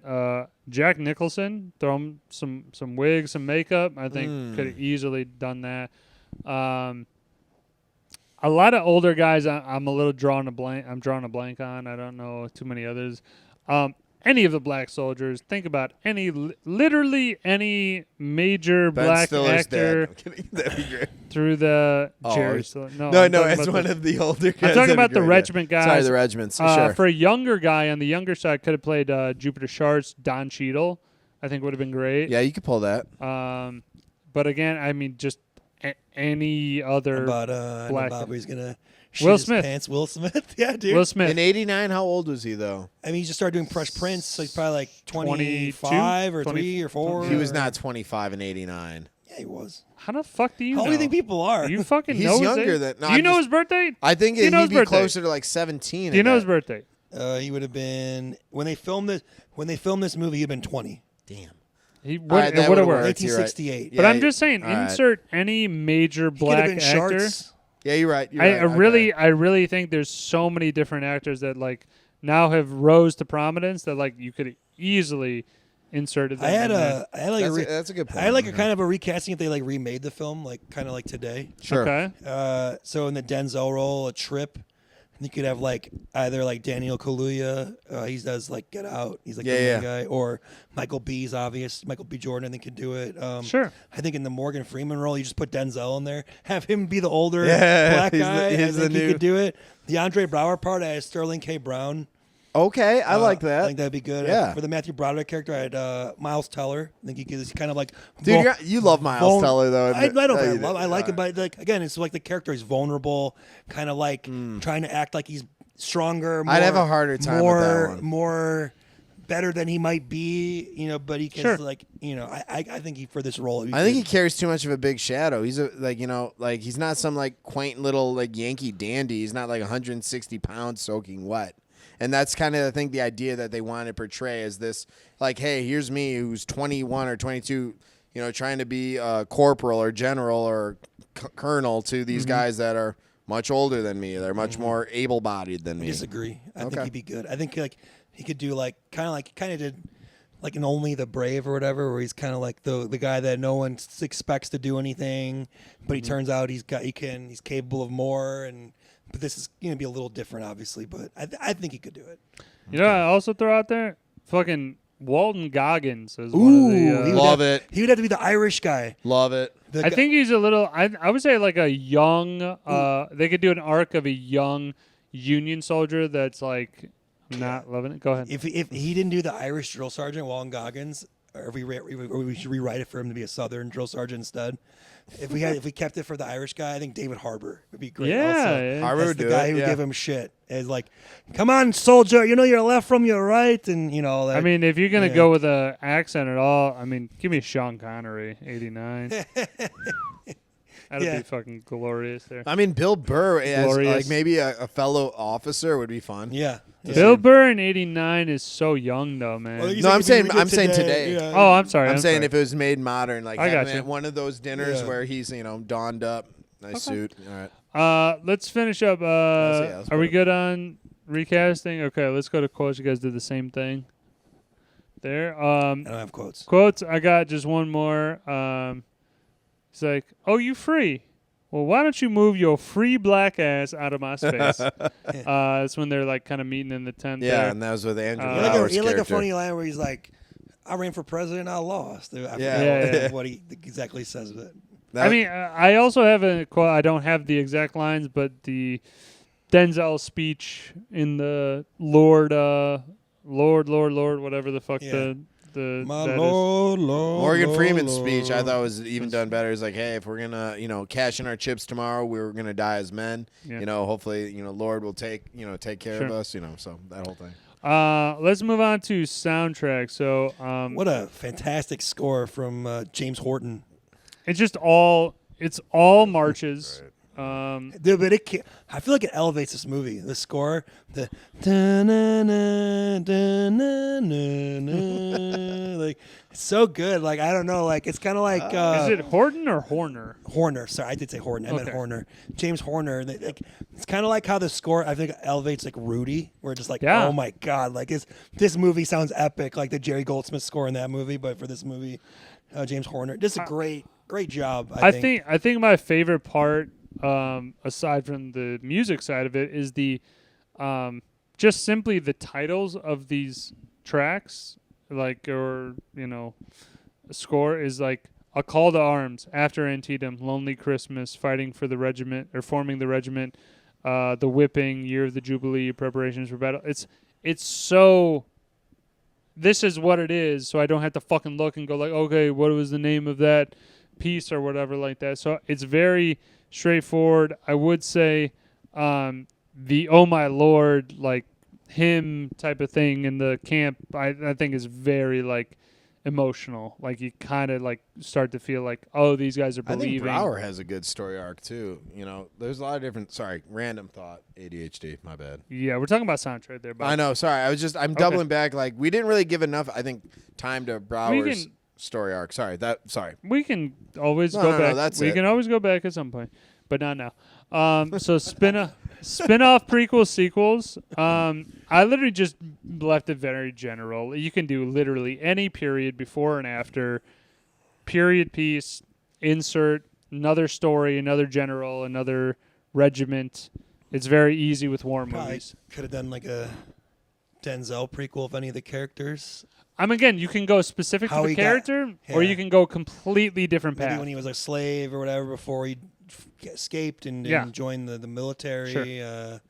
I just think, I don't know if I would put this in like Picky Nits or this part of it, or it's like I would have almost liked the movie to focus more on the black soldiers, and I don't really care about Matthew Broderick and Carol. You're saying dive more into that. Just like, like Denzel's the star of the movie, Morgan Freeman are the stars, and you can have a guy in the role of the soldier, but you're not really focusing on his narrative so much. You're focusing on their narrative more of like joining the army and their journey through it, life, the day-to-day. Because I feel like that's when the movie's most interesting, when they're in the camp, when they're in the tent. When you're seeing some real conversations, real training. And I don't really, like Matthew Broderick, we don't need to see the white guy soldier. Like, it's not important, I don't think. I don't know. Like, sometimes I feel like Hollywood tries to do that where it's like a white savior thing, and I guess in this case they kind of have to be because that's the way it was back then. You know, they have to for them to fight, someone had to train them and do this. But I think the more important and the more interesting element is their journey with it and them becoming I can understand soldiers and you know,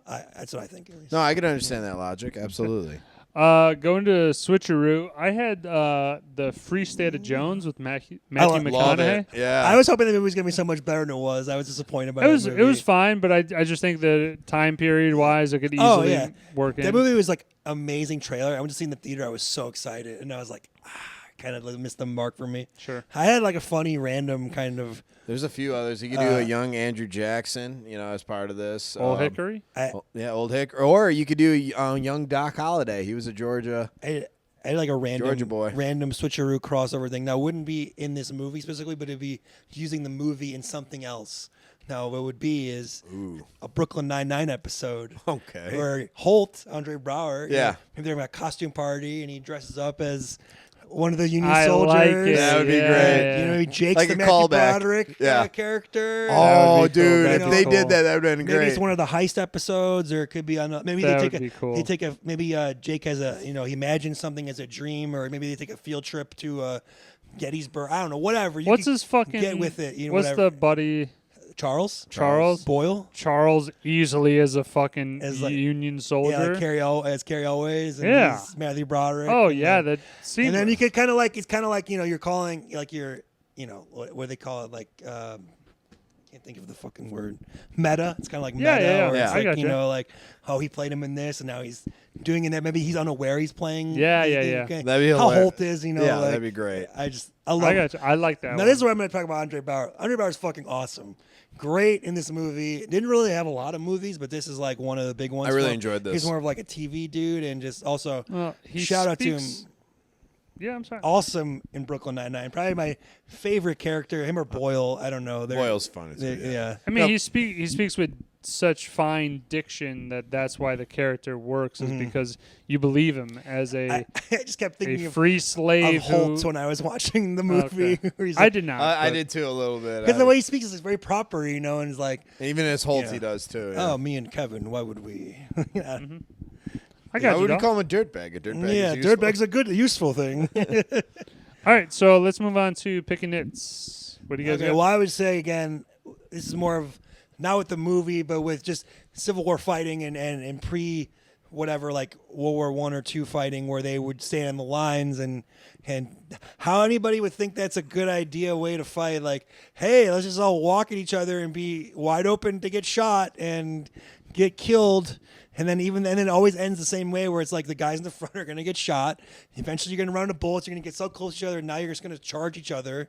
It's like, didn't they learn? Wouldn't you have learned, like what we said, Bobby, in the Revolutionary War, where they were doing more guerrilla tactics, that, hey, that shit works. Maybe start doing that. Keep doing that. That's how we won the war. Like, it's a big reason, No, 100%. You know what I mean? I think that obviously Ulysses S. Grant as one of the Union generals. You have Sherman. Like I said, I think it was strictly a number game, because you do skirmishes, you take out a little bit, but they're going to just keep having. It's like you can only retreat so far back. Eventually, you have to make a stand. How about instead of just lining up in a thing, like flank them? Maybe you send 10 guys this way, 10 guys that way, and then you have you guys bait, and then you surround them. Like a false pincer. I mean, especially so early The South on. won a lot of different battles for that exactly. You had Robert E. Lee and a bunch of other educated gentlemen. I'm saying so early on in just like war times. I mean, again, I understand that war has been going on for decades and centuries before that, but I'm saying in terms of that opposition, like throwing different shit, throw a curveball at them. They probably will fucking freak the fuck out and go, I don't know what's happening. They're coming over there. Like, again, like you're saying, flank them. It's just like do anything other than put them in a specific line so that you can shoot them very easily. I mean, like this way of doing it's like, you're going to lose, 20% of your soldiers at least every time, it's or like however a war many. of attrition, And if that, they're going to get at least wounded. That's a perfect way of describing it. It's just like, and again, we talked about with the medical stuff, like they didn't know, but not sanitizing the instruments. They're on a cusp of history where, like, literally the 1776, like not that far in the past, where they still use cavalry. They there are certain modern updates, like trains and different stuff, but it's like you have a rifle that is a black powder rifle. Like you don't have.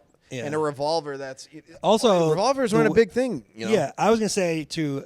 I'd love. Why not just give everyone a revolver? It seemed like a better weapon. You could fire more than one round.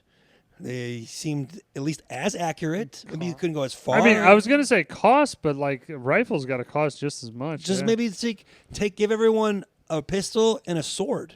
But I'll say a revolver at that time was only accurate probably within about 50. But none of the guns are accurate, right? Because the ball's rolling around in the barrel.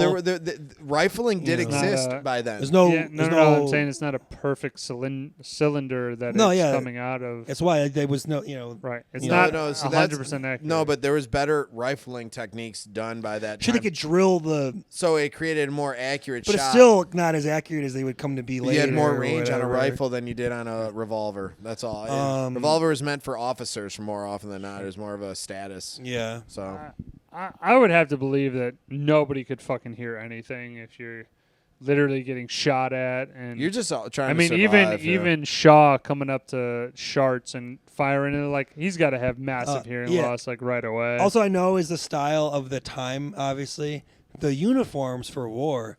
Man, you're like dressing up, going to like fucking like a dinner at church or something. They were made with. But I'm saying you got to wear like pants and a long sleeve shirt and a vest over it, and then a coat over that, and they're in the fucking heat. In the summer, in the winter makes sense. In the summer, they're doesn't make any sense. gonna be so disgusting and rashy, and there's no deodorant and oh yeah, it was bad. You know what I mean? Like, think about if like it's like George with the Yankees. Like if they were in the polyester, if they were in the cotton, cotton is imagine if they were in shorts or something more breathable. No, you're gonna fight better. The wool suits was meant to wick away water, but it traps a lot of heat. Which if you're going to fight in the South, probably not. And a they're good fighting idea. in like dress shoes. Well, no, they were just leather shoes. I know, but they're not like. I know they were gym shoes back then, obviously, but they're not army. They're not boots. conducive to comfort. It looks like I would say, and also the fact that someone would like be ignorant and stupid enough to not give your own soldiers the equipment that they need, like crazy. At one point, everybody's all happy and shit about like going back to war. Like, yes, let's go and fight more. It's like, super happy about that. That or slavery or. No, I'm saying just like even the generals were like, yeah, let's do it. Like, I think part of it too is like there isn't shit going on back then. Like, what else are you gonna do if you're not farming, or it's not like there's like a ton of work. Not gonna lie, the white people are fine. They're gonna but, be like, all right. I think war, like Bobby says, more of like back then, like a status symbol and like honor and It was a divided nation, and they knew that. Guess what? You can't just sit back and let things play out. It was going to be on your doorstep. The reality is, I think that's why a lot of people enlisted and we got involved. Is back then? Oh yes, they're fighting down there in the valley. Trust me, give it a little time. They're going to be coming right up that the side of that hill, and they'll take over that town. Picking it to Hollywood now. Let's get more Civil War stuff. I miss when we used this time in the late 80s, early 90s. You had like the Gettysburg television series. You had this and way more like stuff with the Civil War. Like Civil War, bring it back. It's so interesting. Like Free State of Jones, like the last thing I can remember of anything of that era. I mean, outside of like 12 Years a Slave or something like that. I think you just have to be careful of what you're trying to portray. Yeah. Because it's just like there's a very interesting piece of history in which it's marred by a lot of negative stuff and what happened. And again, you want to highlight the positives of that, but then also you have to tell the it's good to educate people too. Yes, and and like if you have a cool movie, like we don't get like a lot of like cool war movies anymore, let alone Civil War shit. You know. The Irish drill sergeant, I know that there are immigrants, right? I know that it happens. Yeah. I just can't believe that the Irish immigrant would be in the Union at that time and be... I mean, I think they're taking anyone they can get to go against the Confederacy. Confederacy had way more of a population, more people. The Union needed numbers to combat the South. Like I think Bobby kind of stated that earlier, that they had the numbers, and like if we didn't get the black volunteers and outside help, like it might have been a completely different country. Okay. Accents start to go in and out. The Boston posh between I don't think they have an accent at all. I didn't even pick it up. Well, no, I'm saying there's a couple times where they go in and out of it, and it's just like, I don't know what you're Pick a lane. I get it. Carrie Ells is also like British, right? He is. Yeah, so it's like kind of pick up. He on just that. puts on the Mid-Atlantic. I just heard him doing like a general white American. It's Mid-Atlantic accent. There you go. With your point about infections and stuff like that, Trip would have been dead within a week. Oh, his that feet foot. And his I mean, whipping. You notice too, like the way they treat, they just like put a bandage, lay it over, and that's kind of it. I'm just saying, it's like in the 1800s, you would have been dead. You would have your foot would have gone gangrenous. People survived some. I think it's just luck, honestly. Like that show's just crazy. The way I always wonder, like how people like figure things out. Like, oh, well, if we put it in alcohol, it's actually better. There's this thing called Angel's Glow or something like this. Literally, there was this microorganism in the mud that the individuals who had cuts or scrapes or and they put this mud on it. There was this microorganism healing factor. Exactly, that provided like a healing factor towards it, and they're like, these guys aren't getting sick or getting like infections. That's actually healing up. So it was weird that there was some weird occurrences. Like kind of off topic, but like randomly. Like I always think of like in history, how did someone think of like smoking tobacco or smoking weed? Like they just picked up this flower and like rolled it up into this thing and like, hey, this tastes the good. Native Americans introduced us to tobacco. Sure they were. Well, whatever. I'm saying, how they just like were they like going to every plant? No, there might have been one that was burning that smelled aromatic. Yeah. I'm sure there's a lot of adventurous. It's very interesting to me, like shit like that. There's a lot of dead people that tested food at some point, and they're like, oh. No, I know, like people exactly. It's interesting. People figuring out how things like tasted better or worked better or. This trial and error. This concept of like, oh, if we do this and this, we can make beer. Or like this. I think there's a lot of adventurous people out there. A lot of adventurous. So at one point they just offer like, so you can leave if you want to. Like you can just leave the army. Like they're just offering. If your commanding officer gives you permission, that ability. The whipping for deserting. I'm like, really, guys? Like nowadays, like. Just go to the brig or whatever. Your jail time, stuff like that. You put in jail. It's more medieval back then. It's very odd. Well, actually, call it in the Roman times decimation. If they saw enough people desert, they'd kill 1 out of every 10. Yeah. But I mean, that's not racially motivated. You could flog anyone. You got to put a stop to it. No. I'm not saying it's racially motivated. I'm just saying like sign of the times, like maybe change it a little. That's what Carell was saying. He's like, really, you're gonna do that to him? This Yeah. is what we're gonna do. This of all things. And he even has the line. He's like, yes, massa. And he's like, what'd you say? He's like, you know, basically, Yeah. you heard me or whatever. New shoes doesn't fix a gangrenous infection foot. No, yeah. I like how that's their solution. Is just like, we got new shoes. Everybody's gonna be fine. Well, it would help for the future, but their feet are fresh yeah, socks. currently Feet fucked. fucked, That are, yeah. you know, Georgia Burning. Isn't it Mississippi Burning? Was it's a movie It's with a Gene movie. Hackman. no, but Well, Mississippi Burning was like based on them burning Mississippi towns. Right? Well, that's I don't. That's Sherman's March to the Sea. Maybe. So right. yes. That's what I thought. Oh. Yeah. But that's mostly through a little bit of Mississippi, but See, mostly the to Georgia. The movie's a different thing. That's Okay. like two like preachers going to like a southern Yeah. town and like with the Okay. Ku Klux Klan and shit. It's a Yeah. little different. but- Gotcha. Very big. Mustaches look fucking atrocious. Well, I think they did back then Faci- though. Facial I mean, hair it was though. kind of on par. Yeah, that's I say I agree. I with think that, they yeah. look bad. There's a lot of guys in Hollywood. You guys brought up Kurt Russell. Could have Kurt easily Russell with his. had a But great those stash. those were the stashes of the time. So I think I mean, whatever are- Matthew Broderick's walking around, he should be shot. they had those. for They had those just like flimsy, like just like terrible as a it's like a goatee. pirate, like buccaneer kind of looking. He looked like a thing. fucking Three Buccaneer. Musketeer, but the shitty one.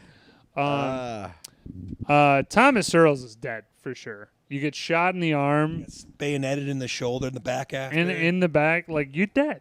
You're Yeah. dead. sorry, he's losing a limb or something. So I have a picky nit in that like there's clearly no lead actress. There's no actress. You said? actress. Okay. There's no actress that they even attempted to make a storyline Lord of the or Rings. that you could I'll just leave see. it at that. There's literally, I think, in the totality of the movie, I would say that there is a female actress on screen in about a minute and a half. I gotta be honest. I like it, and nothing against women or anything. I'm just saying, like, back then they couldn't be in the military. I believe, right? They were not allowed. They could serve to maybe help out in there. They would be like a nurse or something, yeah. but nothing like they can't be a soldier. Right, no. And I don't really think we needed any like Female presence. character's girlfriend or wife that's waiting for them. I think sometimes Hollywood just tries to shoehorn that in. To, I agree with you know, like I think if the role had significance of some sort, like if it was important, okay, but like it didn't seem to me like this movie needed it, and I'm fine that if it wasn't important that they weren't going to shoehorn something in. I don't think that you appreciate need. that. I don't Yeah. think that you need to have it. I'm just shocked that there literally wasn't a female. Like I looked through the list of it. I'm like, where's the first female? It's like 15 It's down. like his mom is like the only one. You Or- realize yeah. women's suffrage was more after. But Like, yeah, it's kind I'm of during this, saying but after it's this. a Hollywood movie in which like you probably want to include a female lead. And that's why I was just like, wow, that's I mean, interesting. they could have had the one scene if Denzel would have went to the one camp Could or be, whatever yeah. to get the food and the shoes. Mhm. Then he said like there's women or something. Yeah, I yeah. believe he said something to that effect. Yeah, but yeah. Sure. I agree. I agree with you that don't just shoot in there just to have it. I understand that don't just add in scenes that are unnecessary, but like the movie's at 2 hours. It's a pretty good Like amount some movies of just time. don't have it like you know like Life with Martin Lawrence and them. There's not really a lot of women in No, there. I It's get not that. I'm just saying important. there is always It's a male prison a and- female actress where you go, oh yeah, there's that. I get what he's saying too. I understand. Okay, so last scene of the movie, the storming of Fort Wagner. Yep. All of the shells, the artillery shells, look like fireworks. There's no getting around it. It doesn't like fireworks. It's It like, does, what the yeah. fuck are we Perfect for doing? July. I'm like, great, I fantastic. was thinking the same. Yeah. And then the strategy of this, Climbing up the hill. I cannot believe that this is what you went with. Like, there is no strategy. You're strafing along the beach. You're basically saying, shoot us as many times as we can because we're walking like this and then running. Then we're going to turn. Then we're going to come right at you. Yeah. And then we're going to go over hill. And then you're going to shoot down at us, shoot down at us, shoot down at us. And then we're eventually going to keep pushing up. Again, yeah, I agree. That's what I was kind of saying with the way they fight. It's like they weren't really. I mean, it's easy for us to say we have perspective and history and. But even And, that, you like, know, I'm but- like, why would you even think that this is a winnable thing? They have artillery. I don't think they think it was winnable. I think it's just like someone's got to do it. Someone's got to clear the way for the rest of us. Sure. If you want to fucking volunteer, please do. Right. Like, you know, like, but somebody It's a necessary outside evil, of having a essentially. navy surround them. Yeah. Which they did. They had a navy you know, and they bombarded or whatever. Like, that point that they had is kind of a tough spot to attack without them seeing you. Sure. Right. They don't have long range It weapons. was a stronghold, back then. yeah. So unless you get like a bunch of cannons or something, maybe, and even then, it's like little to no You would need effect, like a yeah. sneak attack where you need to like go in Confederate. That's why they were uniforms trying to or do it at something. dusk to kind of catch him with, a Yeah. little I off guard. just again I the agree. Not way so much the way in which dusk. they set it up was I'm like, I agree with you. so It's like there's there's no success rate. there's Yeah, no yeah. strategy Yeah. to this at all. No. It seems very. That was dumb. like I think it's like this one of the things like that's the way it was and that's what we That's did. just the way it is. Yeah, exactly. Like, Ba-da-ba, I mean, you guys remember like back then your like lifespan was like 35 or something. Yeah. Like it was so Like, low. now, like yeah, fuck. you know, you got to All right. like 22, you were like a 50-year-old man back then. I got you. So, that was glory in all of its Yep. glory. I enjoy the war flick from back in the day, but you can obviously see that there's a lot of different picking hits with it. It is what it is. I think you did a good job. Let's get into the ratings. Ryan, we'll start with you. Stream it, own it, rent it. I Stream think it. I would own it. Stream it or own I it. don't own it, but I wouldn't like if I found it like if it wasn't like overly priced or something. Like I- $1.99. even like 10, 15 tops, I'd be cool with that. Because like for the Denzel performance, for the fact that it's one of the only Civil War movies that we get, it's a good movie. I don't know if I would say it's a great movie. I think it has great performances in it, but I think it's could be better. But I think just the fact that we don't get as many Civil War things makes you like it. That's fair. I was trying to think if I like it more than last week's movie or not, and it's like about the same. I'm gonna go with this the same 8.5, where like they both they entertain me fairly equally. Like I think maybe the overall story of the last one maybe I liked a little more the way it kind of went in and out and like the Sure. way it ended up. And this is more of a historical, biopic thing about a real guy and real battles. Sure. But it's still cool. I think it's still a good movie, and I really love the score. It's one of the better scores that we've had, Interesting. Okay. at least that I can remember. Where I'm like, oh man, I didn't remember the score was this good. Like it's pretty good. Gotcha. Bobby? I'm gonna go stream. I wish I could see maybe some of the features on owning something like this, but I'm not gonna go out of my way to buy it. Yeah, I'm at least at a stream, but I think I would. Own Like I it. said, depending on the features available on the actual physical copy, but stream, I think it does a great job. I know Matthew Broderick is a little bit of a stretch, but you got a lot of different great performers in this, and I think that's what really elevates this. Because honestly, without Morgan Freeman, without your Denzel, and you plug and play anyone else, this is mid-sevens at best. Yeah. But their inclusion, their story, it puts. I put an 8.3 on this. Yeah. I don't think it's quite a 9+, but No. damn, there's a lot of good caveats to this movie. Okay. That's it. Even though this is my choice, this is a stream. I think this is a movie that's good when you're in the kind of Mindset. Yeah. mood for a war flick or specifically about the Civil War. As Ryan said, there's not a whole lot. Gettysburg is like another one that's like in the It was a miniseries. Yeah. general time period. I thought there was a Gettysburg movie. There might be two, but there was definitely like a miniseries. Like Jeff Daniels and Behringer was in it. and Okay. We watched it for the class, so I know. Sure. But I would say it's a stream. This was one though that I kind of I knew that it was a great flick in general. Like it's a good drama, war drama. As I watch it through more as an adult, I do kind of find that I'm like, there are a lot of things that I would kind of change, or I'm a little bit more critiquing on it. So I'm gonna say stream plus. I'm gonna go with an 8 flat. Okay. I really think that it didn't really do too much for me. Maybe I'm misremembering it, thinking that there were more action scenes, more fighting. I could have used like one more action scene. I think that's maybe what's bringing it down for me a lot. Yeah. But again, in terms of the performances, as you guys mentioned, like this is why you would watch this movie. Again, Denzel, supporting actor, winning that. But also, again, I think, as you guys said before, like this is the rise of Denzel. This is what kicks the door open for him to go.